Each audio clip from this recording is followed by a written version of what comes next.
2015 da Manipur Protection Bill ama House da pass tauki adui matungda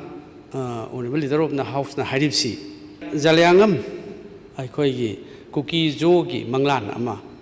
thengnari baduda madugi BSRC 1951 haini yawi honorable leader of the House na habi kibani 1951 da yauki badu madu na maram kanda ngasagi 2015 da People's Akoigi Manipur Protection Bill do Taudana Mishimina Tokibani BSR do na Haibinem Wapon the luxury of this her Hoziki Zalengam gi a wapam zikari gi Bushan Bira Ibno Adu Retarvadi honorable leader of the House na House to Kanakidana Aikoigi ILP gi BSRC 1961 oidisi adugira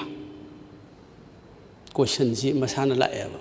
maramdi 1951 BSRC akhoi sida House oga House pass taugi aduga amuk Zalengam gi manglan da yawi kuki jogi haina haire adu objection laikre irang thokre aduna maram kanda honorable leader of House na 1961 da akhoi inner line permit ki BSRC kana khanabi hi